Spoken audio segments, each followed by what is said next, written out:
sitting in the room with the most powerful women in the most powerful city in the world. Our first honoree is a very special person who you've seen, but she's frequently been overshadowed by her husband, which would normally piss me off, except that her husband is Tony Fauci. So, Dr. Christine Grady is the chief of the Department of Bioethics at the National Institute of Health. Thank you so much. It's both an amazing opportunity and a really humbling honor to get this award, especially in the setting of all these amazing women that are also winning it. During COVID, as was said, there were a ton of both familiar but also novel ethical issues, and all of them were challenging. I've had the privilege of working on a number of these issues, and they included things like, how do you allocate vaccines and treatment when there aren't enough for everybody? How do you shift to crisis standards of care when the number of patients is greater than the number of beds and the number of nurses? How do you take care of one after the other of people who are dying alone? And so many other things. Thank you very much for this honor. It is a humbling honor. Okay, I did a great job today, and that is to give an award. And it's my honor today to honor someone who truly stood up. She was yelled at, she was tear gassed, she was knocked unconscious. And when that happened, she got up and she ran back again onto the front lines. Incredible bravery. It was Abraham Lincoln that once said, when they were constructing the dome of the Capitol, Officer Edwards, and people were giving him grief that they were spending money on that dome in the middle of the Civil War, and he looked at them and he said this, he said, if people see the Capitol going up, they will know we intend the Union to go on. That's what you did when you stood up for that building, because it wasn't just a building, it was a symbol of our democracy. And we welcome you and we thank you, and you are more than deserving of this award. Mothers, daughters, wives, and sisters stood the line on January 6th alongside their male coworkers, taking the same hits and refusing to back down. Women have also been an integral part of the hearings. I find myself in a sisterhood with Shay Moss, Ruby Freeman, Cassidy Hutchinson, and tomorrow, Sarah Matthews will take the stand.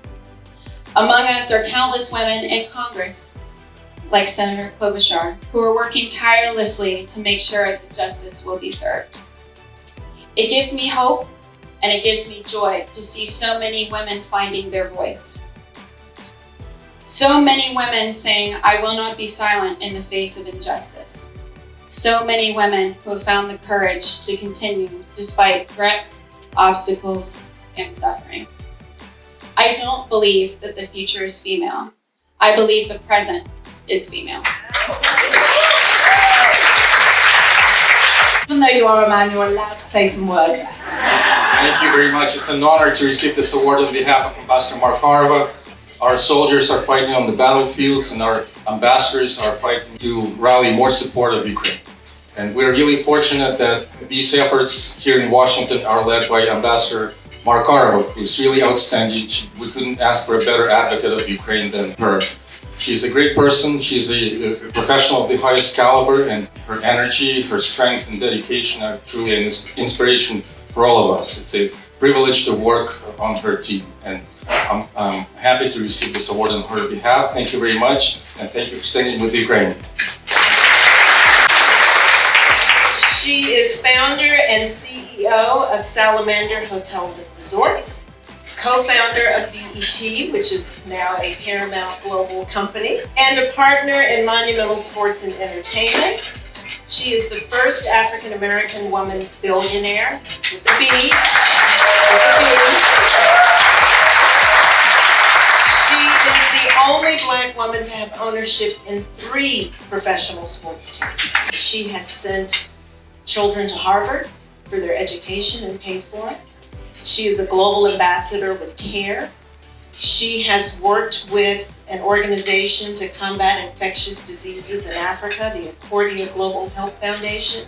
And then closer to home, she has led the efforts to raise money for new horse stables for our park, our national park here in Washington, D.C. So we really want to thank you. Sheila, you have given me, candidly, and women who look like me the permission to be badasses. You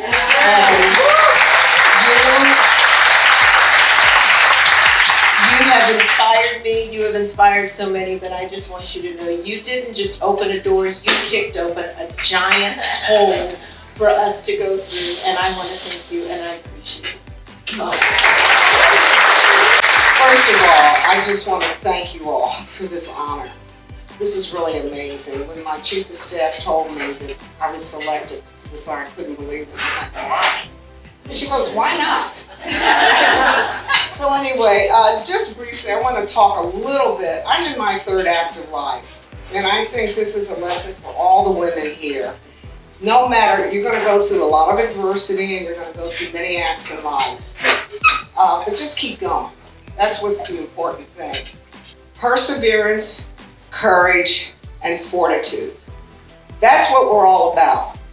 We will never give up the fight for our rights. We have got to have the perseverance and the courage and the fortitude to be able to move forward. So thank you for this honor. We're so honored to have with us one of the greatest musical legends of all times, both Emmy and Grammy award-winning mezzo-soprano and director Denise Graves. Denise is a native of our beautiful Washington, D.C. Denise is a proud alum of D.C.'s Duke Ellington School of the Arts. Yay! Also for your Denise Graves Foundation, which means that you're giving back all the time.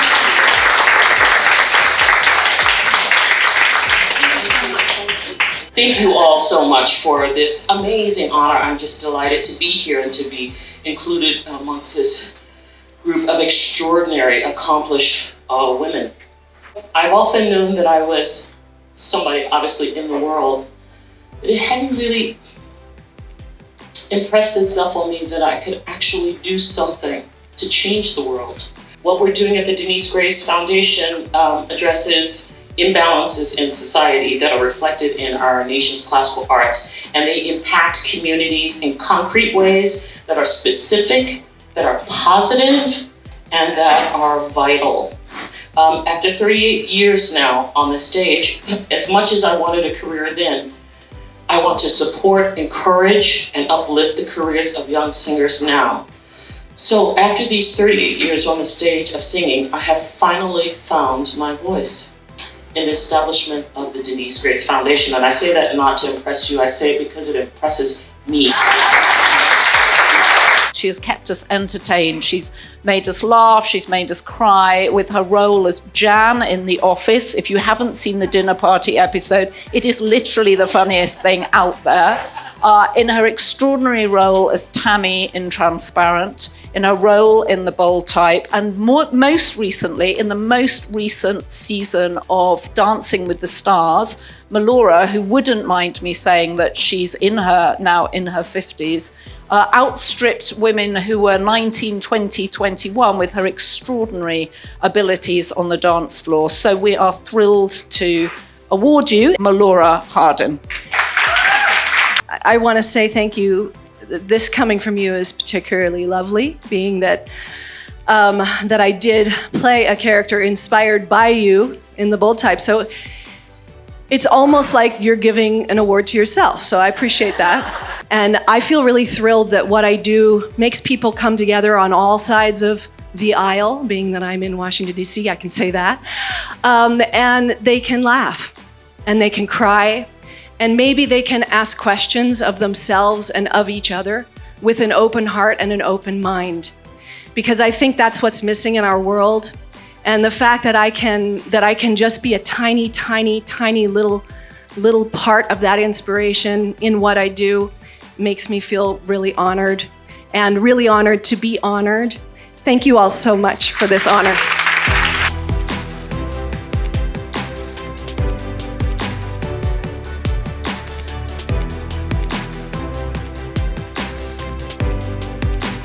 The answer doesn't lie outside of us. The answer lies inside of us. And I think it takes some time for us to recognize that who we are is great and beautiful and important. It's amazing. I mean, first of all, to be honored myself, but also because I'm a bioethicist and nobody ever talks about bioethics, so it's very exciting. This is probably one of the most extraordinary honors I could ever be gifted. And I have to say, it's wonderful because it's like DC's now recognizing all of the work that my company has put in, and me personally. But I've always been a DC native. I love it. I own the teams here, and it's just a great recognition.